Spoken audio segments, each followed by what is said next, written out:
Michael Eddington compares Captain Sisko to Inspector Javert. Nog proves his worth again. And sometimes Dax likes it when the bad guy wins. Hey, everybody, and welcome to the Seventh Rule with Cirroc Lofton. Hello, hello. Also joining us today, Malissa Longo. Hello. Yeah. My name's Ryan T. Husk, and today we're doing a review. Oh, no yay for the no. Deep Space Nine. Thank you, Arsenio. Thank you. You know, the funniest interview I ever saw was Arsenio Hall trying to interview the Olsen twins back in the day, and they were just so quiet, and he tried everything to get them to talk. He even got like a ball and tried to throw the ball back. It was painful, poor guy. Anyway, doing a review of Deep Space Nine, Season 5, Episode 13, For the Uniform, written by Peter Allen Fields, directed by Victor Lobel. This was February 3rd, 1997. Guys, sit back, relax. It's happy time. It's that happy time of the week where you hang out with your buddies and you talk about Deep Space Nine. How you guys doing? Doing good. Doing good. Victor Lobel, how do you spell that? Yeah, I'd never heard of him. Lobl. So maybe that's like a Scandinavian or Slavic spelling, maybe. Yeah, I see his picture here. I wasn't in this episode. I probably never met them. I'm not sure. I was wondering if you'd ever met him. I don't think so, because his name, like, I couldn't even. I didn't recognize it. Whoa! I don't know how many episodes he's done. Oh, he's done 4 episodes and 2 of Voyager. 4 of Deep Space Nine, 2 of Voyager, but one of them is In the Pale Moonlight. I know. Did you see Melissa's reaction? That's why when I saw it, I was like, In the Pale Moonlight has the same tone as this episode. Yeah. And I was thinking about In the Pale Moonlight when I was watching this episode because of it. And wouldn't you know, it's because it's the same director. And I would actually add to that, if I'm not mistaken, Peter Allen Fields, who wrote this episode, also wrote In the Pale Moonlight. That would be pretty interesting. Let's find out. Wow. Yep. From what my research has done, that's there's a connection there. So maybe the two of them really have a good chemistry. Cirroc Lofton, ladies and gentlemen. Nice. Columbo, I actually have it on good authority that Columbo calls Cirroc for advice. Yes. Just for clues. He goes, just one more thing, Cirroc. One more thing. But yes, so Peter Allen Fields did write In the Pale Moonlight, as well as Duet, which is another favorite episode of mine. So good. Legend. You know, Blood Oath. But yeah, this episode is awesome. Like right away from the beginning, I was like, "Oh, I'm going to like this episode." And it just kept getting better, right? Yeah. As soon as it started, I was like, "Oh, this is going to be an episode that I love." This isn't one of those Sisko goes into badass mode and starts just really turning it on. And I love it when he has these dilemmas, like these personal dilemmas of trying to solve something. He really goes through the process of working things out in his own way. That's I just think it's magical when you watch it. That's why I was so excited when the episode started the way it did, talking about the Badlands and Michael Eddington. I'm like, oh, here we go. Yes. I'm so happy to hear you say that, because when I was watching it and I was like gleeful about how good it was, and I was thinking like, oh my God, I'm so, every once in a while certain episodes make me think of you specifically, Cirroc, because I'm like, I'm so excited that Cirroc is watching this and gets to really soak up and see why huge Deep Space Nine fans are such fans of the show. You could really see it. And, but then of course there's that one little nagging feeling, well, what if Cirroc was like, I don't really like Eddington. It's not really that big. And I'd be so hurt. But I'm like, to me, Eddington is a great villain. He has the ability to hero. You mean you mispronounced hero? Yes, in his own head. Yes. Yeah, in his own head. Yeah, but he's also like, what's really good about him is that, and I think with all great villains, there has to be something that makes you see it their way, or something a little bit, something that you like about them. There has to be one element of them that you're like, I kind of see where he's coming from, like to a certain degree, I believe. Yes. There's that one element of humanity inside of them. That's when you have a really great villain. You're like, okay, well, maybe he's doing it for a right cause. Maybe, maybe there's some real validity to what he's saying. I mean, the guys that are just pure evil and, they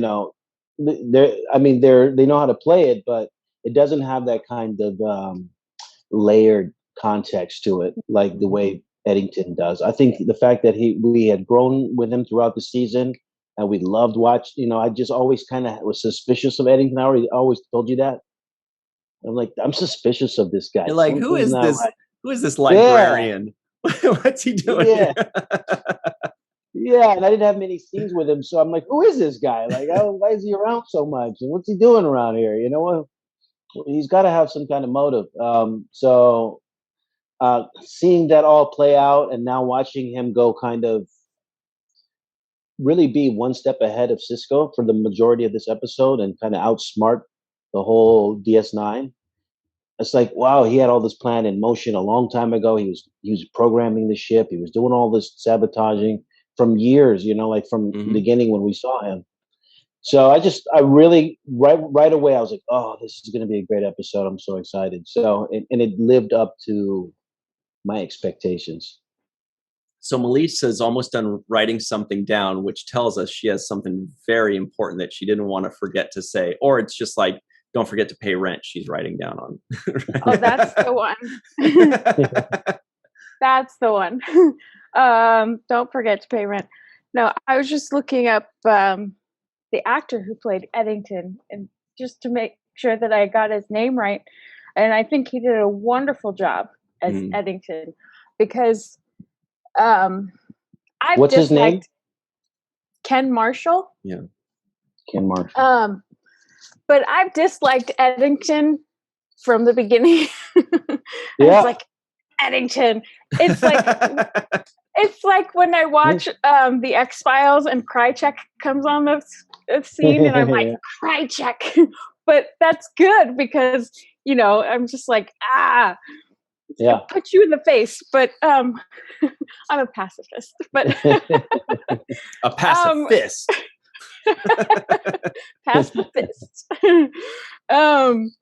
But no, what makes him so good is that he truly believes in his heart of hearts that he is the hero of this story, and he's the only one who can rescue these people who are now refugees, and he's really earnest in what he's doing, although the way he goes about it is quite questionable. I mean, very questionable. So yeah. Speaking of that, and maybe we should have saved this for later, but did you guys notice another actor that we have actually interviewed during Virtual Trek Con? In this episode? The captain of the Malinche. Mm-hmm. Eric Pierpoint. Oh, yeah. I didn't even recognize. Jeez. Yeah, Eric Pierpoint of Alien Nation. Yeah. I didn't even pay attention to that. That's the funny thing. I didn't and I was either. Like, this guy looks so familiar. This guy looks so familiar. That's the funny thing. I was thinking that to myself.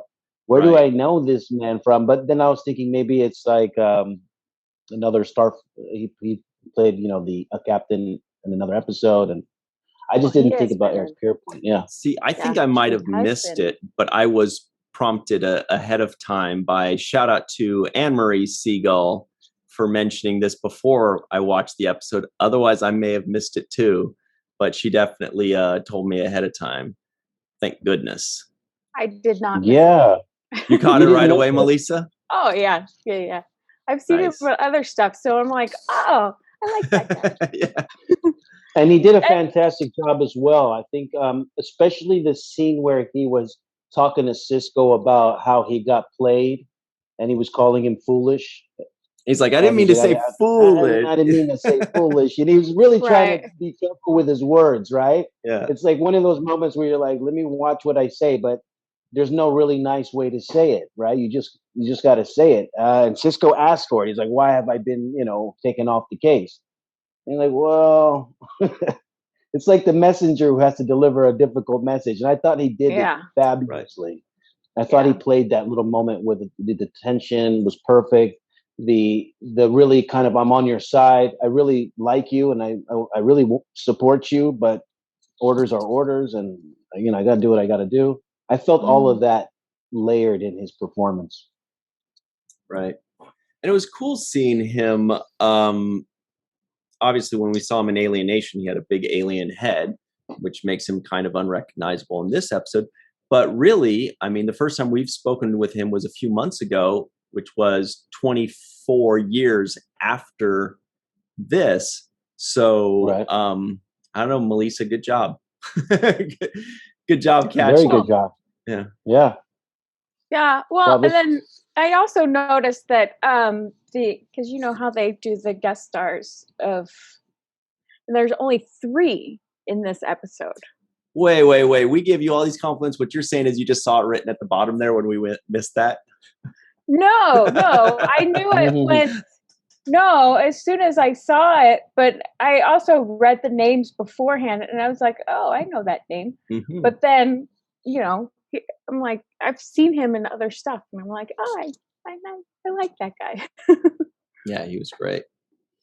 That was the excitement I felt when I saw Aron's name. I was like, oh, and Aron's in this episode? I was like, yeah. I was like, oh, because, the opening scene is Sisko, and then they cut away to the credits. And so I'm like, during the credits, I'm thinking, oh, this is going to be a great episode. This is one of those kind of episodes where who knows what's going to happen. Yeah. Eddington, I love the Eddington storyline, kind of, I just want him to get, I want to get the shaft that he's been delivering out to everybody else. So it's just time for him to get it. Yeah. And I'm like, Sisko's on the case, he'll get it. So it was really a good start. And then Aron Eisenberg comes up, and I'm like, oh, and he's in this episode too. So it just got better and better. Yeah. Yeah, this is to me personally, I feel like this is one of these examples of Deep Space Nine's flavor. Like what sets Deep Space Nine apart from the other series is these kind of gray area episodes. I mean, all Star Trek series have these gray area episodes where they kind of do something that's maybe slightly immoral in certain ways, or they kind of do the not fully good guy and bad guy. Picard did it a couple times, although less often. Janeway did it in the Tuvix debacle. Archer did it in Enterprise when they stranded a ship during the 3rd season's Indy stuff. So they do it, but nobody does it the way Deep Space Nine does it. And nobody does it the way Captain Sisko does it. And Michael Eddington, too. Like, so for me, this is like a quintessential Deep Space Nine episode to really give you a feeling as to what sets it apart from the other series. That's how I've felt about it. Yeah, and this is one of those episodes where I actually have 2 pages of notes because it just couldn't fit it on one. There was so much to really take notice of. And I guess first of all, I want to just give a shout out to the special effects people. The visual effects were also really good in this episode. There were shots of them flying through the plasma field. I thought it was believable to me. Yeah. There were shots of the Defiant that I really liked, of the undercarriage. Yeah. And just kind of gave me like, a little excitement to see the Defiant kind of swerving around DS9 and making loops. So the special effects guys hit it out of the park, in my opinion. I loved it. Also like the music. I thought the music in this one there were moments in there that I felt like Sisko says good hunting. And the music kind of gets ominous at the right place, and right when he's punching the bag, right after that, he's going. It's just like there were moments where I felt like the directing and the camera angles, the music, special effects, it all came together with a really good storyline and excellent dialogue as well. Along those lines, real quick, let us give a shout out to Dan Curry, the visual effects producer. I finally got to meet him a couple days back. What a fun, excited, passionate, interesting man. He's got so much to say, so many stories to share.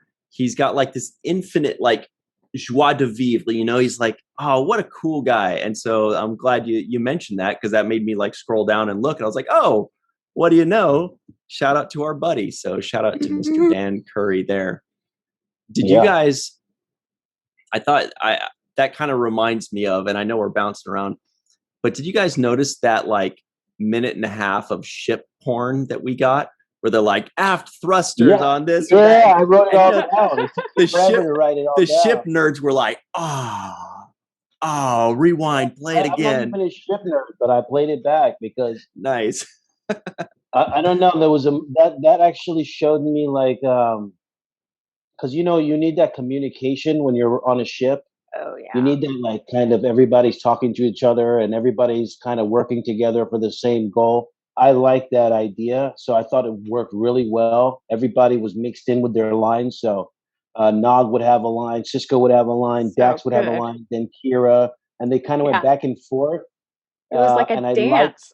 It was like a dance of just of technical stuff, but it just made me feel like, oh, this is a real Starfleet crew. Like they know this is why they went to school. This is what they know. It's not just like they're not just showing up and just making it up. They actually know this kind of stuff, and that's when you see it like on display. Like I stand by to increase deuterium injection rate. It started with Miles, right?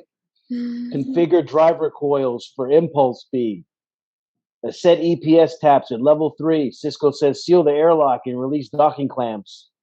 Kira's like close the exterior hatches, depressure the airlock, detach umbilicals, clear all moorings. I'm like, I don't know what they're talking about, umbilicals and moorings. I'm like, there's an umbilical cord? Yeah. But I loved it. Actually, I took the time to write them all down because I love that language there, and it made it feel so real to me, and it made it feel like, oh wow, here goes the adventure. Like this is it. This was an adventure. Yeah, more big kudos to Peter Allen Fields there for sure. Melissa, did you rewind it and watch it twice? I watched this episode a couple of times and had to stop and rewind.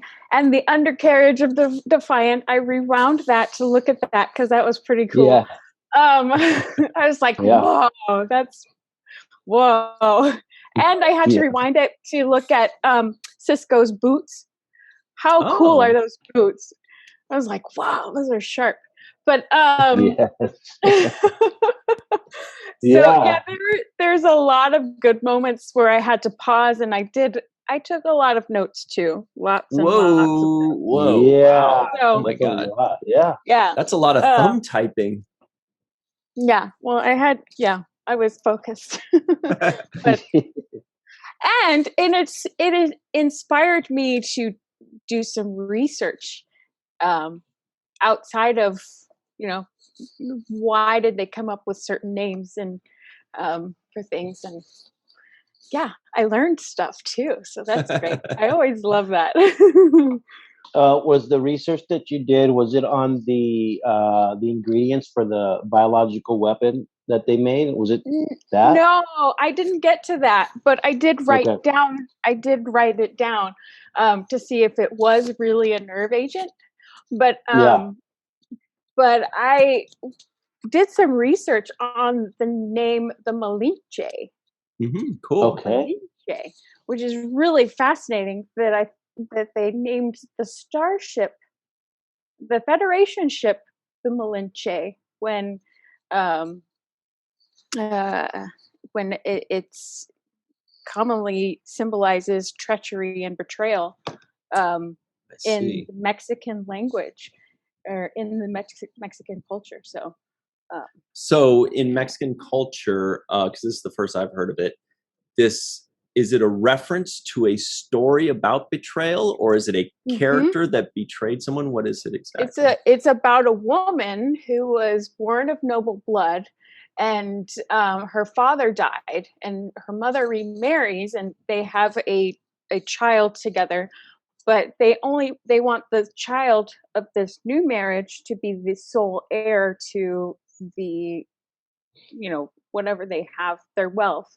So the mother sells the daughter into slavery, and she becomes a concubine for the Spanish. And she eventually becomes a translator for Spain and mistress to Cortez, and is essentially responsible for the Spaniards taking over the Aztecs, conquering the Aztecs. So her name is still synonymous with treason and treachery and betrayal in Mexico. So she's like the Judas kind of character. Yeah. Wow. Yeah. So it's the pinche malinche. Hey, A plus. How do you say A plus in Espanol? That was very good. Well, that sucks. I'm not gonna be able to beat that for the rest of the day. No, that's crazy. I'm glad to know that extra bit of knowledge, because I think that's interesting, and that they would pick that name. You wonder where Peter Allen Fields or whoever it was that came up with the idea to do that. Why did he use that? And that's where, God rest his soul, that it would be nice to ask him these kinds of questions. Yeah. I was curious, and I was like, oh, well, it could also be named after a tree, but I probably figured not. Well, let's hear about this tree. Let's not jump to conclusions. It could be the tree. It could be the tree. It could be the tree version. Bradley, it's a beautiful tree with the hairless pods of fruit. Okay, getting somewhere. Which also have abortive properties, I guess. What properties? Abortive properties. So if you want an abortion, then you take the fruit. Something like that. Yeah, so 50-50. All right. Okay. Yeah. 50-50. But I figured treachery and treason and all of that goes hand in hand with Michael Eddington, so that's probably right. Yeah. The other thing that I thought was interesting is this is the first episode, Ryan, you can tell us if we're wrong, that this hollow communicator is used. Yes. Mm-hmm. Brand new. That's when it was introduced. And the Discovery was like, we'll take that. Thank you very much. Everything else, nah, but we want that. We want that bit of technology right there. Okay. Yeah. So I thought it was crazy to have the hollow communicator for some reason, for only one reason. And the only reason was it feels like your enemy can actually be in your presence, right? So they can gauge certain amounts of information that you wouldn't want them to necessarily know, right? So they could look at the screens and the monitors and know where your trajectory is or what your speed is, or whatever they can gauge by looking around. It's kind of puts you at a disadvantage to have them on the bridge at that very central location. It's like being in the war room or something, and being able to look around and see because it seemed like he'd be able to look around. I think they were kind of implying that he can actually see. He's not just seeing Sisko. But didn't he hack into it? Yeah, and then it makes you wonder, if O'Brien just set that up on the Defiant, how does Eddington have that same technology to be able to? Well, that's maybe O'Brien had been working on it for a while and confided in Eddington in how it was going, but Eddington, being the sneaky guy that he is, and then suddenly Eddington became a master engineer and did it himself. So we're going to take a quick break. And we'll talk about this a little bit more because this is lots of fun. And we'll be right back on the 7th Rule. Hey, everybody. Season 3 of Star Trek Discovery is now on Blu-ray, DVD, and limited edition Steelbook. The must-have collection features all 13 episodes and also includes over 2 hours of special features, including deleted scenes, behind-the-scenes featurettes, cast interviews, and a gag reel. Own Star Trek Discovery Season 3 on Blu-ray and DVD now from CBS and Paramount Home Entertainment. Hey everybody, welcome back to the 7th Rule with Cirroc, Lofton, and Malissa Longo. We're having fun. Let's get right back into it, but let's hit those trivioids real quick, shall we? Captain Sisko goes to Marva 4 to find a man named Singta. Sisko is looking for Michael Eddington. Starship Malinche is on patrol in the DMZ. Sisko tests out the new holocommunicator. Michael Eddington leaves a cascade virus in the Defiant's computers. The Defiant gets a tow from the Starship Malinche. Dax helps Sisko with his boxing training. Captain Sisko takes out his frustrations on a punching bag, kind of the same thing there. Eddington attacked the Cardassian colony on Velos Prime with a biogenic weapon. Eddington compares Captain Sisko to Inspector Javert. A Maquis message turns out to be a Breen nursery rhyme. Dax can't stand Victor Hugo, and sometimes Dax likes it when the bad guy wins. There were no NAMs, to my knowledge. There was Singta. no... Yeah, but we don't know who that is. But still, not an appearance mention. No Trekkian names. They just went... Was there even a... No, there wasn't even a B-plot, was there? And Bashir wasn't in this episode either. Was he not? Yeah, we thought about him, though. What's he up to? What's his game? I wonder. What's this Bashir guy up to? No spoilers. Anyway. No, there was so much to unpack in this episode. I think one of the things that I really liked about it was the theme of what the title of the episode is. For the uniform. So this is like essentially, it's like a few good men of Deep Space Nine. It's like, this is what the uniform is about. This is about respect and honor and integrity and this and that. And you know, he says, you didn't leave Starfleet. You betrayed Starfleet, right? So there was a whole lot of like, standing up for the core values of what Starfleet is about, what Sisko was doing here. And I like that too, for the uniform speech that he was giving Eddington when he was telling him about himself and how he betrayed everybody. I thought that was like a classic speech for just in general about being associated with something that has this level of integrity and history and you not treating it with that level of respect and kind of dishonoring it. I thought that was... It hit the nail on the head as far as setting the tone for what was motivating Sisko, right? Yeah, there was so much good stuff, and it felt like this episode kept getting better. Like this, the first 5 or 10 minutes, it's good and it's exciting. Then the next 10 minutes, it's even better, and it just kept getting better and better. And there was a point when there were about 8 or 10 minutes left in the episode where you start thinking, wait, is Sisko not going to get him? Is it going to be one of these things where he's going to be like, Captain's log, we did not get blah, blah, blah, blah, blah, but I will keep the fight and I will, you start kind of thinking like, is it going to be one of those episodes, kind of like a moral victory or a we'll get you next time kind of thing. But then you say, well, there's 8 minutes left. I know you, Star Trek. Something more's going to happen here. Well, and I like that he turned it on. He started playing Eddington's game. And that's the way he got Eddington is by beating him at his own game, essentially. He's doing exactly what Eddington was doing to the Cardassians. Mm-hmm. But he at least gave the planets warning. Eddington gave nobody any warning about that he was dispersing a deadly nerve agent to commit genocide on Cardassian people.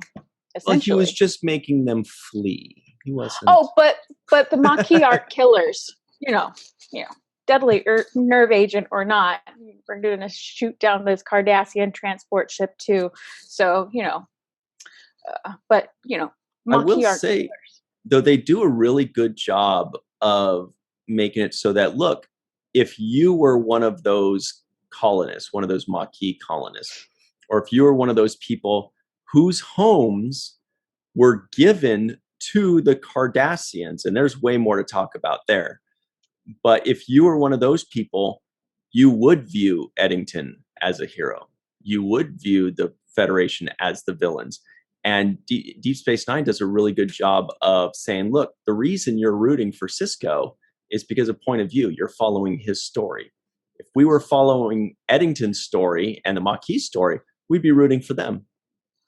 But correct me if I'm wrong. Yeah. Okay, sorry. Correct me I if stirred the I'm pot there.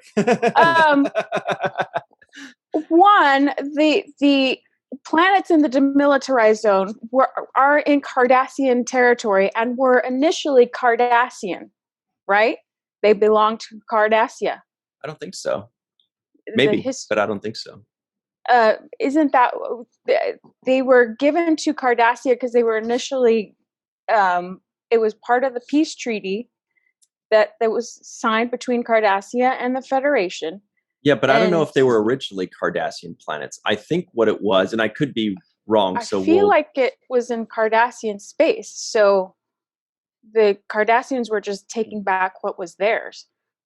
I think what it was they just had a peace treaty. And like all peace treaties, there are some concessions that have to be made. And they basically said, there's all this area that they're fighting over.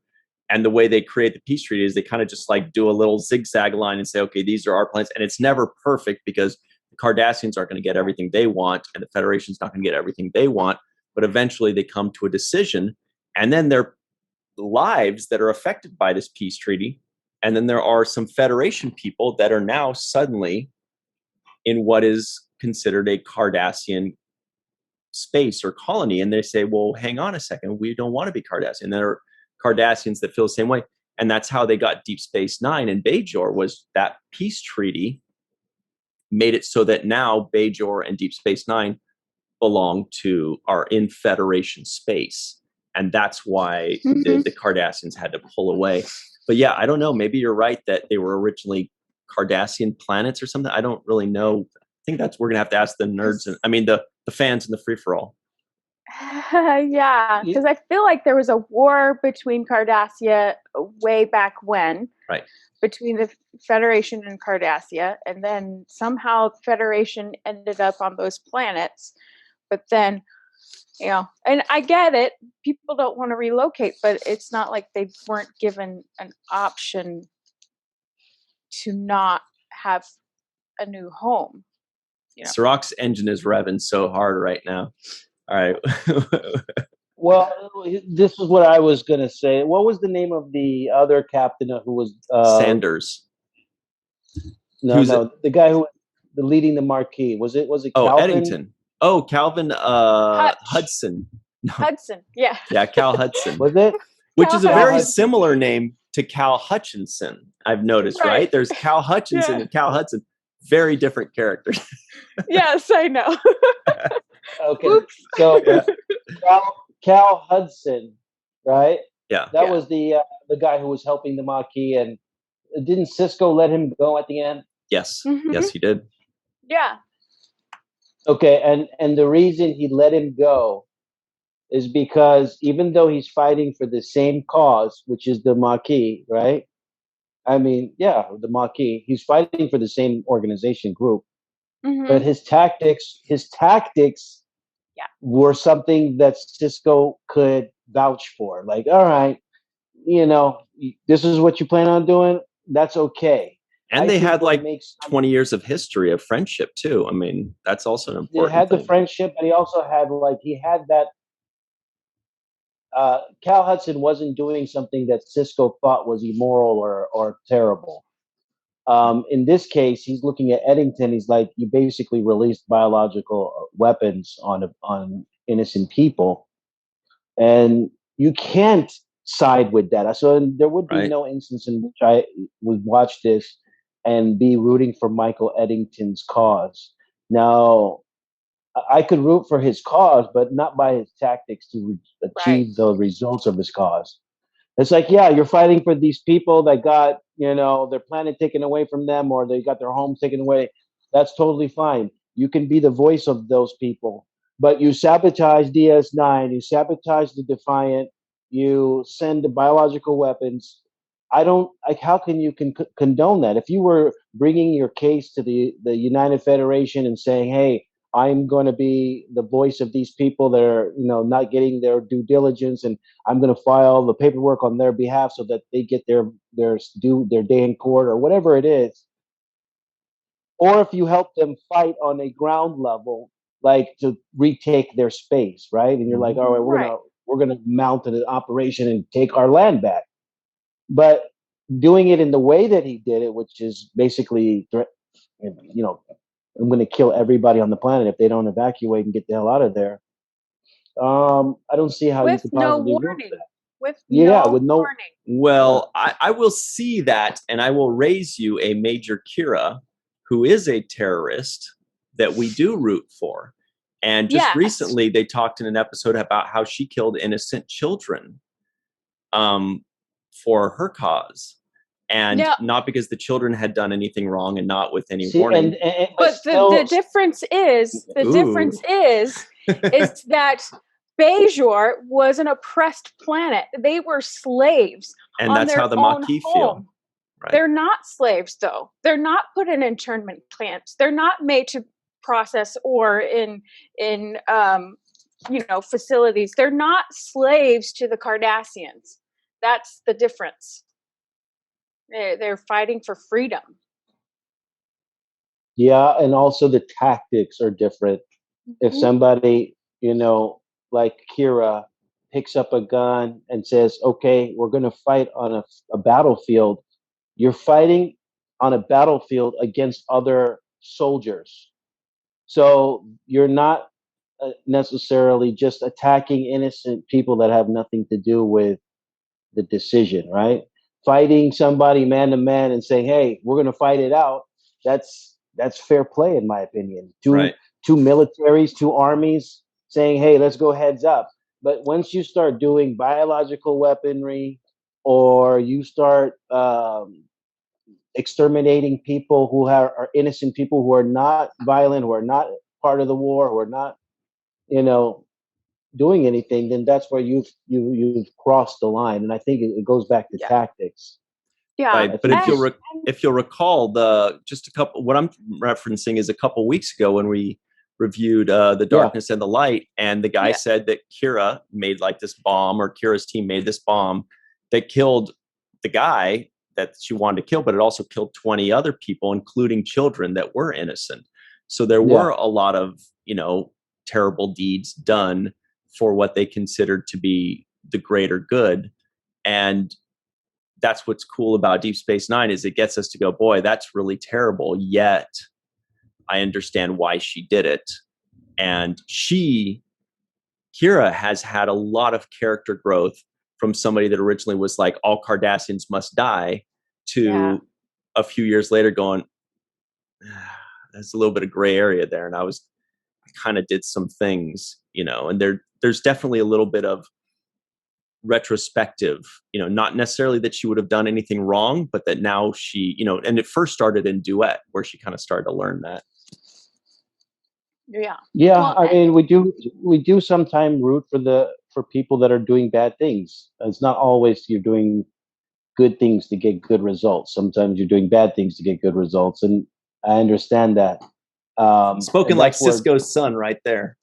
That's where Star Trek plays on those things, and I mean, Sisko himself essentially does what Eddington does in order to get Eddington, right? Yeah. And I thought that they really played that line at the end kind of perfectly, where they said, well, now all the people from the planet that Eddington bombed or whatever are going to move to the planet that Sisko ruined, because they can live under those conditions, Yeah. and those people will move on to the other one and they'll switch essentially, right? Yeah, which is what the peace treaty would have done anyway. If everyone would have just followed the peace treaty, that's they're just doing it anyway. Well, this is juicy. Let's bring this up with the free for all in like 10 minutes, because there are a couple people in there that may know a little bit more about the history of it. But I don't want, and you guys can overrule me if you'd like, but I don't want to go through this review without talking about our Lord and Savior, Aron Eisenberg.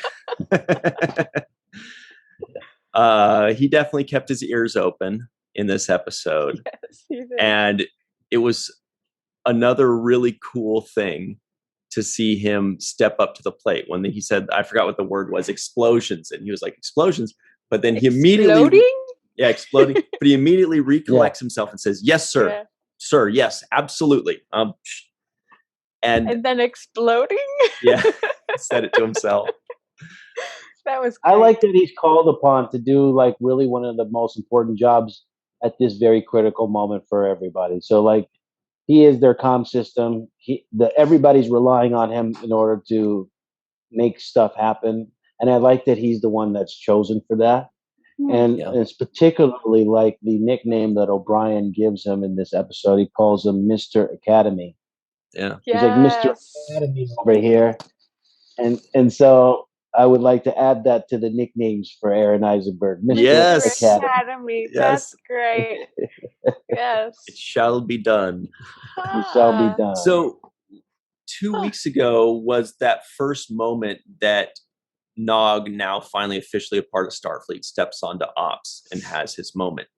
I think this may be the first time he stepped on to the bridge of the Defiant as a part of Starfleet. So he's definitely moving up quickly, and he's proven his worth quickly. And it's kind of like when you have, for example, on a production, a PA that first shows up and you're like, can this guy or girl do anything right? You know, and they show up and they kick ass, and you start moving them up, or any job or any, you know, military situation or any organization. And he's one of those star pupils that they drop a load on him and he excels. And so they go, okay, well, let's see what else he can take. Well, and he feels like a natural fit in that environment. It feels like he knows he's good at this job and he can do this job. And Sisko and the crew have also put that faith in him too, knowing that he can do this job, which just says a whole lot, especially from where he came from. The very first episode, he's stealing shit. So, sorry. Yeah. You know, so this is huge. This is amazing to see, and so wonderful. Well, you know, and the other thing that, you know, the people who join the military oftentimes join for that discipline so that they can, you know, learn respect, so that they can learn how to become productive people in life, and just how they can become refined and fine-tuned in some of the things. It's kind of a guidance path. And it makes men out of boys and women out of girls, right? It helps with the maturation process of an individual, teaches you about self-discipline. And you can see that transition in Nog's character from being reckless and you know, just say and do anything and doesn't care about the consequences, to now being this really disciplined stand-up person who holds himself accountable for everything. And I like that growth in who he is. And I believe that's why he's earned the trust and respect of the other crew, because they've seen the change in him, right? It's nothing better than seeing somebody who's been reformed or who's found a better way to live their life. We all want to see drug addicts recover and pick themselves up. We all want to see a homeless person get their life together and get a job. Like, those are the redeeming stories that are really uplifting to hear. And for somebody like Nog, who was mischievous and getting into trouble and basically having a criminal background, to now being on the side of law enforcement, or to be inside of just of integrity and discipline and respect and love of self, I think those are the things that really resonate for me, and I love watching the transformation of Nog's character. Yeah, you can really see that he's found his purpose. Yeah, his direction, and it's great to see, and it's great that he gets to do it in the family that he's kind of grown up in too, with the people of Deep Space Nine, and that's wonderful to see as well. Yeah, I love it. But as you said, it looks like he really fits there. Like, it doesn't seem like a stretch, or like he doesn't stick out like a sore thumb. He looks like he fits there, and it looks like a good addition to the crew. Maybe that's because we've seen all these episodes with him on the Defiant, or maybe it's just aesthetically it just looks like he gets slipped right in and it works. I also liked the Les Miserables references. Those were always cool. When he sends him the book, he's like, why don't you read it again and pay close attention to Inspector Javert? And nobody wants to be told, hey, you're like that, that secondary character in a book. Check it out. Hang on a second. But I like that Sisko one-ups him. He's like, oh, he sees me as Javert. Okay, I can be Javert. Let me be Javert, and I will. Yeah, there was a moment where at the end, says, did you notify Starfleet that you were gonna, drop those torpedoes or something? He's like, oh yeah, I knew I forgot to do so.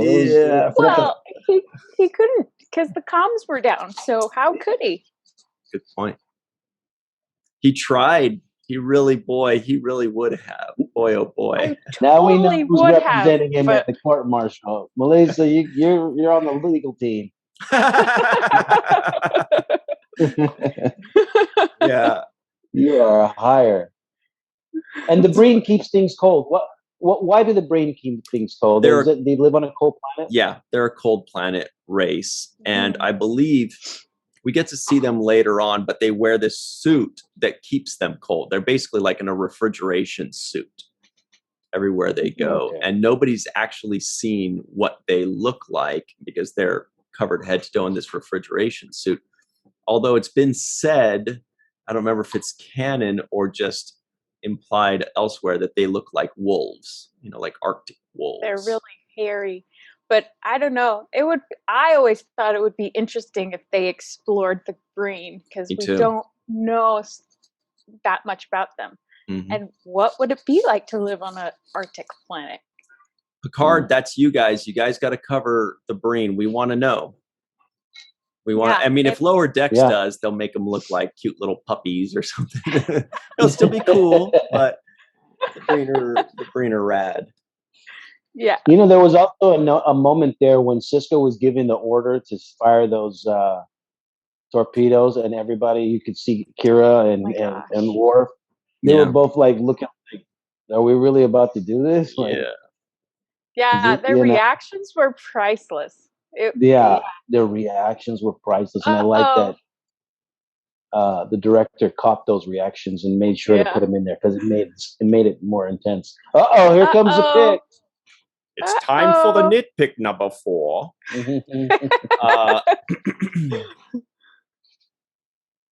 Why didn't anybody tell Sisko that he stinks when he showed up in his boxing outfit? He's the boss. That's the nitpick. That's what I kept wondering. Like, he went directly. I'm like, oh man, get changed, dude. You were sweating a lot. Because he's the boss.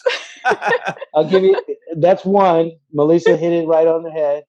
And number 2 is his hands were still taped.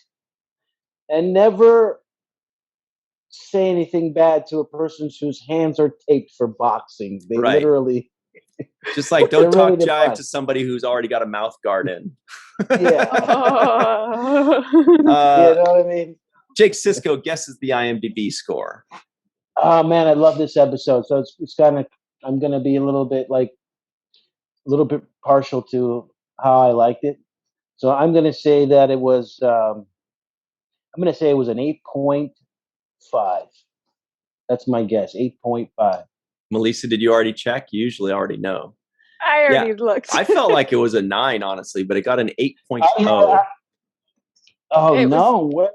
I know. I was actually surprised. This time I was surprised by it. Yeah. Anyway, I really thought it could have got a 9. I would have gotten 9.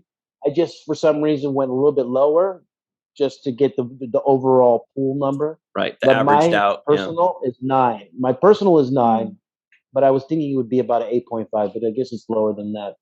Great episode though. So let's hop over to the free for all.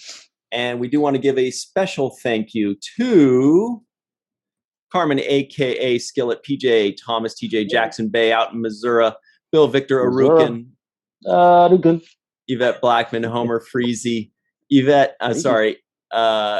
England out in Wales, Yvette Blackmon, and Marie Segal, Titus Mohler, Tim Baum, Susan V. Gruner, and Mohamed Noor.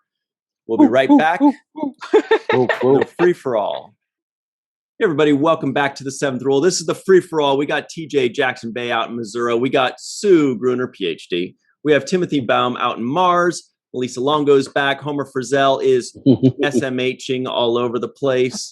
We have Eve England. There it is. Eve England out in Wales.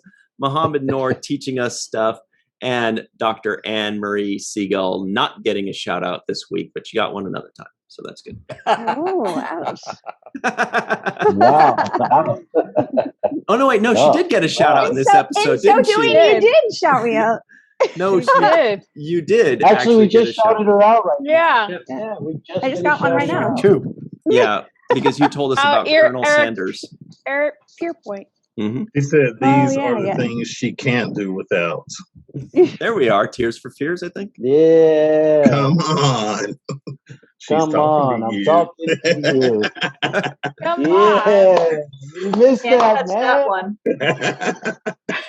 So I'm just going to copy Control F, Control C, Control C, Control V, SMH the whole way through in the chat. That's it. Make sure you don't Control Alt Delete. No. Just spam the chat. All right. Enough about the control, Janet. Pants as well. There we go. You got it. Thank you, Melissa. I was 17. Thank you. Sorry, they didn't know that I was making a joke because I didn't go. Helpful. Otherwise, we have no idea. Oh my goodness. Real quick though, when we were watching, there was about a minute and a half of this episode where they were doing all like the military jargon and flying the ship out. And Tim, do you remember that scene and how accurate was that? Or did you go like, oh, interesting twist? Or was it like directly pulled from military? There it is. Unmuted now. It was pretty accurate. Star Trek is based on Navy. Mm-hmm. But so yeah, it was pretty accurate. So I guess that's my answer. It's like, yeah, the jargon's, because most of Star Trek is Navy jargon, has been for all 4 or 5. Yeah. So, yeah, it was. I didn't notice anything that was way out there. Like, what the hell? But yeah, no, it was pretty accurate. Nice. And by the way, I'm wearing something from Abyssinian Kiosk, everybody. Cirroc sister runs that thing. This is the Sisko kid. Cirroc's sister runs the site, designs all the stuff. It's really cool. Check it out in the description box below. That's AbyssinianKiosk.com. Does anybody else have an Abyssinian Kiosk thing up? Looks so cool. Here it is. Yeah, that one's awesome. California. Nice. No doubt about it. Gorgeous. Sue, what are you wearing today? Something very, oh, there it is. Beautiful. Ooh. Wow. You can get that on teespring.com/the7th rule. That's our online store, 7th rule goodies. That's also in the description box below. Anybody else have 7th rule? Yeah, chat pack. Wait, hang on, hold it. Hold it. Oh, Chat pack. there it is. Nice. Okay. Obvious jump forever. Love that one. Yeah. Anybody else? And then up Flashy next, sweatshirts. I'm definitely catching at least a couple walking arts made by Melissa.com. Bracelet. I saw you. Resist. You can find that in the description box below. That's walking art made by Melissa.com. I also see Mohamed is wearing it today. I love that one. Just a simple tailor. Yeah. I love this one. Nice. Cool. Did we catch everybody? What's your backdrop, Susan? You know, that's a really good question. I got it on the Star Trek. Prodigy. I'm not sure what it is exactly, but I like it. I like it too. Is that one of the new Prodigy it's all still? good. Maybe, yeah. Cool. Yeah, I wanted to mention that I've got my best friend. He's still in the Navy. He is coming back from Djibouti, which is surrounded by Ethiopia. He's on the Horn of Africa, and of course it's 125 degrees there. He can't wait to get back home. But cool guy. So nice. Thanks for not saying any jokes there, Ryan. We appreciate it. I actually thinking. I remember the first time I mentioned Djibouti. I told somebody about a country named Djibouti, and I swear she's like, there ain't no country called Djibouti, because she just, like, the way I was saying it, I guess she's like, what is this idiot? What are you talking about? I'm like, no, it's Djibouti. She's like, shut up, dude. I knew you had something. I swear, I just got like a flashback to when that happened. And so, I was laughing so hard because it sounds so silly. All right. Anyway, sorry, Homer. There he is doing his thing. I was thinking the same thing, Cirroc. DNA does not approve. But it's all true. So maybe you guys can help us with this discussion we've been having. Do you guys know the history of the demilitarized zone and the Cardassian the colonies that Cardassia gave up and the colonies that the Federation gave up, and what kind of created the Maquis? Like, were those planets originally Cardassian? Were they always Federation colonies? Were they always in dispute? Does anybody know, like, where's Robert Hewitt Wolf when you need him, you know? I know. They were mixed. There was some Cardassian, there was some Federation. And when they finally decided, the 50 light years demilitarized zone, it was like there was some negotiation. It's like, okay, you're going to give up this planet, you're going to give up this planet. And that's where the Maquis came in, because, I'm not giving up this planet. I've lived here all my life. So that's how it formed. It's like they finally came to an agreement. Okay. And it's kind of like World War II, where they divvied up Europe. Right. Okay, you guys who come here, and then eventually that became an issue with East Germany, West Germany, and the Eastern Bloc. But that's the history of it, as I understand. So both sides were giving up planets. Right. Yes.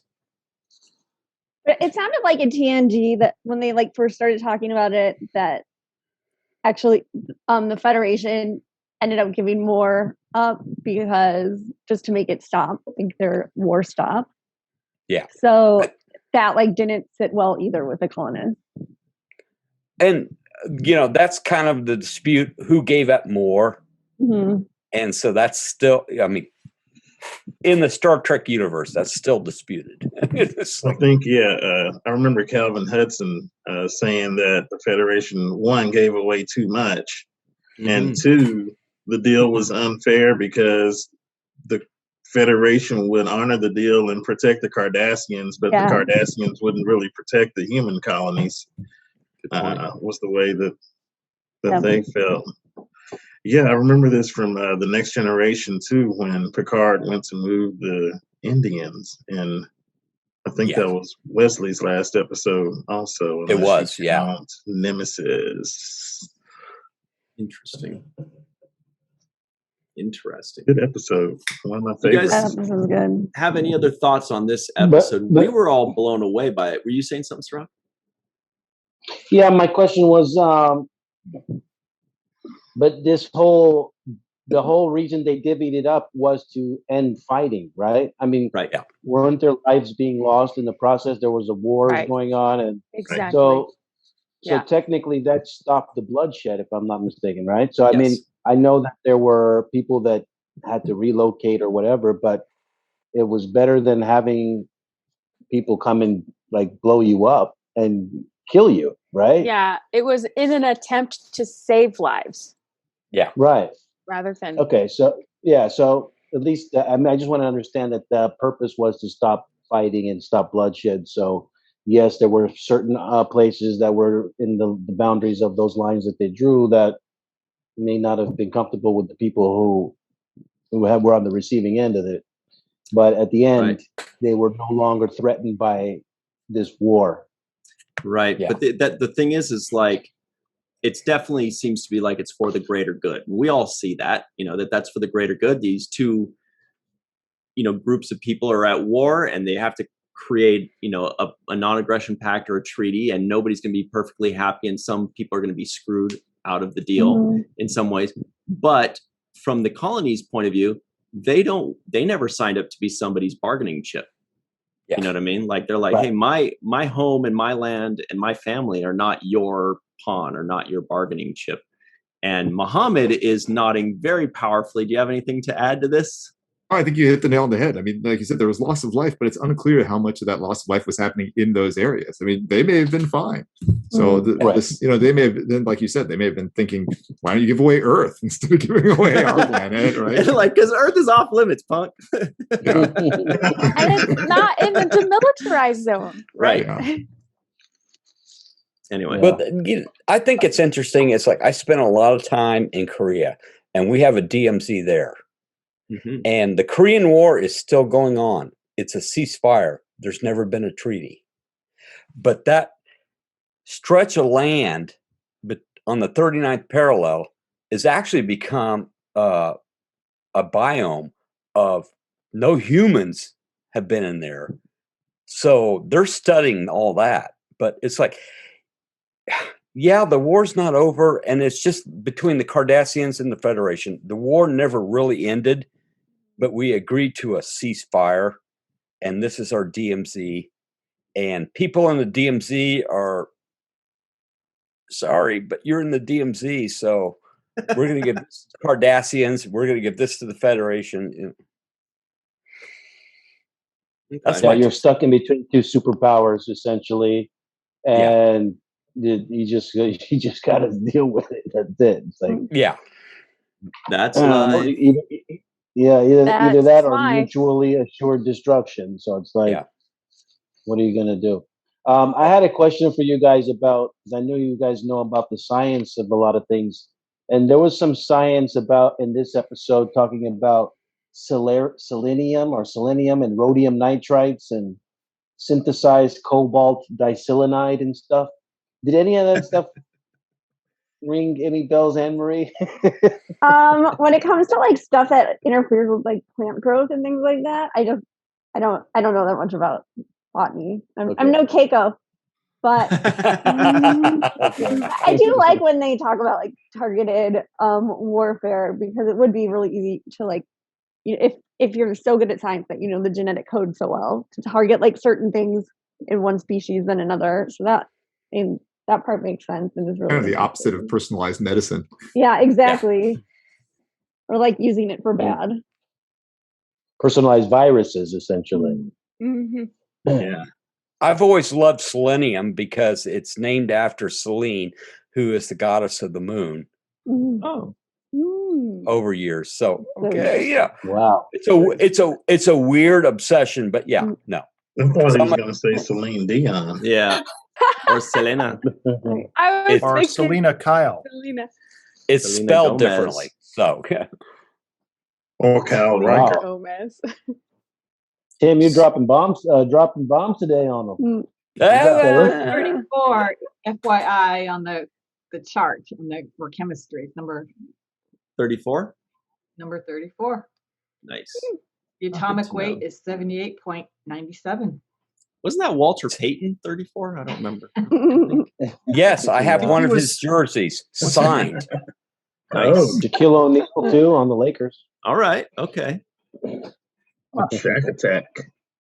Sorry, Eve. Sorry. Okay. So you know what? I'm sorry. I just wanted to go ahead. just throw in a line that I really loved in this episode. I forgot to mention it earlier, and I want to say it now. Odo says, "Didn't Starfleet Command send Eddington here because yes. Make sure you remind them of that." Yeah. That was a classic. So funny. Yeah. Very pointed. I love when Odo like remembers everything and busts it out. Oh, so that funny. was the best because it's like, okay, I have to stand down and afterwards, by the way, he was a traitor. So I was right. Yeah. Cirroc, I'm glad you brought that up. That was one of the best lines in there. Sir, have you ever reminded Starfleet that they stationed Eddington here because they didn't trust me? And Sisko goes, no. And he says, please do. Yeah. And he's like, and he walks out. It was perfect. Epic. Oh my Is god, there that's another amazing. episode where they use that weird holodeck or whatever the way they communicated? I don't Yeah, remember. the holo communicators. I don't remember that being. Why didn't they use that Ever again? Because it was from new. the rest of the series? I thought they did I know use it Captain again, Pike don't doesn't they? like them. I kind of feel like they might in another Maquis episode later on, but yeah, I know it was controversial. Like when they started it, and it was more just for dramatic effect. They wrote it in so that way it's more powerful if Sisko's talking to him instead of a view screen. I mean, we need to be writing down all these questions for Robert and Ira because we have so many questions for these guys. I have a question for Star them. Wars. All right. The Star Wars thing when the guy that he was talking to, he leaned over and he went just like that, like Leia did with R2-D2, and I thought, oh, they stole that. They stole that. Did anybody else think that? You know what I'm talking about? Do you know what I mean? Yeah, it was know. the captain. Yeah. Yeah. Or when Eddington did that too, but I didn't think Star Wars. They use it something like that in Discovery sometimes. Yeah. Yeah. Homer, you had a question? I do. To the writers, I want to know why Sisko left his phaser behind at the very beginning when he could have been talking to Kira and picked it up at the same time. Maybe he stepped on I think it this so guy that it needs a beamed up tie, under man. his That foot. is that's a good. That's a solid nitpick right there. I got a nitpick. Quality. If we're nitpicking, so when they catch the two ships at the planet that the Maquis poisoned, they just straight up blow one of them up. Now they haven't on screen in any kind of way determined which ship Eddington's on. And Sisko earlier said he wanted to catch him alive. So, like, they just straight up blew up that ship with, like, probably 50 people in it that were humans. Yeah. Without a second target thought. the engines. Oh my god, the effects budget on this show. The effects budget. Those people at all. They just are blew them up. off the hook. Your dollars at work. And that, to add to that, TJ, at that moment when he blew up the other ship, then the Eddington ship went and disabled like a Cardassian cargo vessel or something. Right, and it was falling towards the planet because of the gravital pull. So while they were having that dialogue and Eddington was like, you only have 2 minutes to do this and make a decision, I was thinking Sisko could have easily just blew up that second ship They were like, yeah, I'll blow you up and then go save the other ship. There was enough time, I thought, to get both of them done. But yeah, you're right. It was kind of like they did kill off the that ship and not really talk about the lives that were lost on that first ship. I also Like, really love, be gone. Yeah. I love like the fact that Les Mis is mixed in, and I Yes. love how Quark is such a master of the house, even though it's not said in the episode. And then I really love that in one of the Master of the House songs, he actually says the words "free for all." Like, wait, when was this? Really? What? In What the did I Les miss? Mis song. It's not in this episode. Oh, so fun. So now I just imagine Quark talking about free for all. That's headcanon right there. Yeah. So we have about 10 minutes left. We've got a quick question to throw around at everybody here. And boy, is it a fun one. The doozy. So today we got to enjoy watching Nog show his worth, presumably for the first time on the Defiant.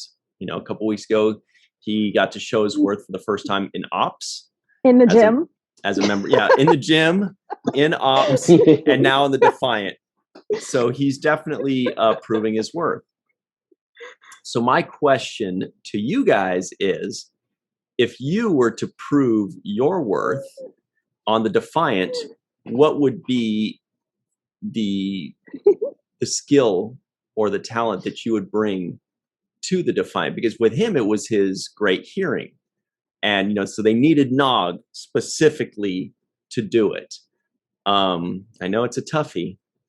A lot of frowning faces right now. So we're going to start with Mohamed here. I mean, the easy answer would be like, oh, science officer, but like, no, that's too easy. No, I guess I'm really good at organizing things, so I can imagine. True. Yes. We saw the promenade at Virtual TrickCon. Very good. Yeah, go to their galley and like, director of organize all the the food Defiant. and organize all the arms and the armory. You'd be like, O'Brien, all the wires are mixed up. Exactly. What is that? Undo it. Let's put it all straight. Let's color code this. Yep. I'll go with that. Very I good. love that. Thanks. From one doctor to the next, Sue. Well, you know, it used to be a pilot, and I like to think that I could have gotten around that pylon really well. Oh yeah, Awesome. turn it up. Nice. That was 5 close. degrees. It was close, right? way too close for them to be so relaxed about it. And the Defiant looked a little jerky as they made that maneuver. He's like, I hope That's you because see they that said- pylon. They said the gyro stabilizers were at 50% or something like that. Whatever. Yeah. That's what I thought. Even just Yeah. hearing that made me motion sick. Inertial dampeners. Melissa. Like big weights behind TJ. Yeah. Wait, let's see TJ's it. background. Oh yeah, there it is. You're right. Here it is. Love that. Oh yeah, the workout. Guy had some guns on him. What do you say, Melissa? I don't know if I have a specific job, but I'm really good at keeping calm in a crisis. So whatever, yeah. So if things are exploding, I'm not going to be running around screaming with my, like a chicken with my head cut off. So whatever needs a level head. New during meaning to times the of term crisis. calm officer. Yes. Homer's about to throw Oh up my right God, now. I love that. I'm so addicted to that sound. Look at that. That is a face you have to earn from Homer. You have to Yes. earn that. Yes. What do you have for us, TJ? Well, before I answer that, I'm going to wish myself, this is the 1-year anniversary of my first free fall. I don't even know. I got a reminder somewhere. earlier today, and I was like, wow, I didn't even realize. So it's been an awesome year. Awesome year. Hey. So thank all of you guys We're all for better some for awesome time. Happy anniversary. Okay. Thanks, so TJ. for a living, I tell trucks where to go. So I think I'd be good at telling shuttlecraft where to go. Like if there are shuttle operations going on, I can coordinate that from the bridge because I'm really good at pushing buttons and telling people what to do. Nice. That's an amazing answer. That is very good. And speaking of somebody that's really good at pushing buttons, Tim, what kind of answer do you have for it? I'll be a little serious for a minute. When I was tasked with the orders to Afghanistan, I was the computer geek. And after 4 months of training before I left, I was the computer geek. I was the radio man. I was intel. And in one case, I was the sharpshooter. And it was like, I multitasked, and it was like,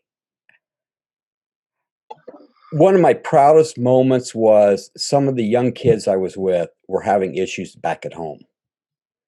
And so I was kind of like the dad. Okay, you need to do this. And that's the one thing I'm most proud of, is because, I mean, they made my radio call sign Grandpa One because I was so much older than everybody. I was 50 and they were 18, 19. But, in between everything, I'd take these kids aside and say, okay, you need to do this, you need to do that. They're worried about at home and everything. And it's like, at that time, I'd been married for 20 years. I'd get an email from my wife saying, "Are you alive?" And I'd send back, "Yes." And that was all that. But they were worried about this and that. And so the thing I'm most proud of is, I was the elder statesman. So if I were in Defiant, I'd just sit back and counsel everybody. Nice. Worf, lock it up. Nog, suck it up. Grandpa One, right? Yep. Hats off to that. That is incredibly special, I think, to have that kind of influence in people's lives when they need it. I think I agree with you that that's the thing to be the most proud of. Mm-hmm. I am, and I've kept in contact with some of them, and now they have kids, and so if I ever meet them again, I'm going to be the grandpa. Aww. So, that honestly, a year tour in combat was hell, but that's the one thing I take away from it is that, these young kids look up to me. In some cases they outrank me, but they looked up to me. And so I was able to counsel them in the off-duty hours and, listen, do this, and they respected me. So that's almost like an O'Brien role. I was where just O'Brien, thinking that. Yeah. Where he had some people that would outrank him, but he was still the chief. Yeah. And I retired as a chief, so okay. Nice. Well, Eve, that's a tough act to follow. What would you bring to the Defiant as your special skill? Well, I was going to say something similar along the lines of what Tim just said. So because I just can't compete with that sort of analogy, I'm going to sort of even go there. But I probably would prefer not to be on the Defiant at all. I probably wouldn't like to be in that combat situation. So I think if I had to pick anything, I would probably, I think someone needs to test that their coffee's good. So I sort of coffee tester. Gotta have good coffee. So I'll happily apply. They're like, you've already tested my coffee 4 times. She said, just one more test. Drink Quark's Diet Roctagino or decaf. don't try that. It's an important job, so I'm happy to do it. Yeah, it is. You can make cookies too, like cookies like you do online. Mm-hmm. It's true. Yeah. Yeah. Cookies and coffee. Yeah, perfect. Tester. They're biscuits. What are those called? Like quality control? Is that what it is? Yeah. Quality, something like She's that. the QC. Yeah. QC pass. All right, Dr. Anne-Marie Segal, your thoughts? I'd just be a boring doctor. But also in sick bay, so I'm close to hypo sprays for like I get so motion sick. So hopefully it's more stabilized there. You would totally be morale officer. Yeah. I like Mohammed's suggestion. Yes. Oh, that's so nice. That's so lovely. Thank you. I'm such a Neelix. Well, a morale officer would be probably like in the medical field, right?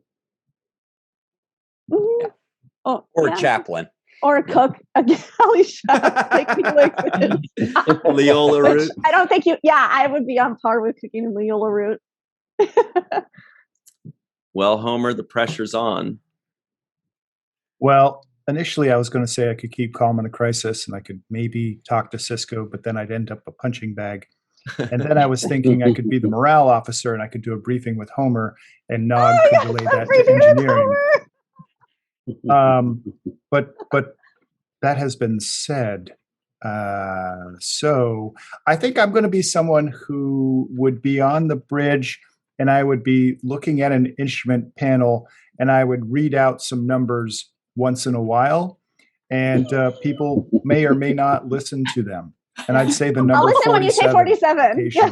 Yeah, 47, Mark, yeah. 2.47. Yeah.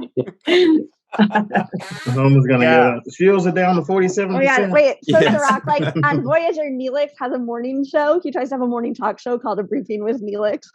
And he like just annoys everybody and goes around trying to like, I mean, it's a very morning show. So I love that Homer would have that. Is that the one where he exposes Tom Paris as like the Kazon spy?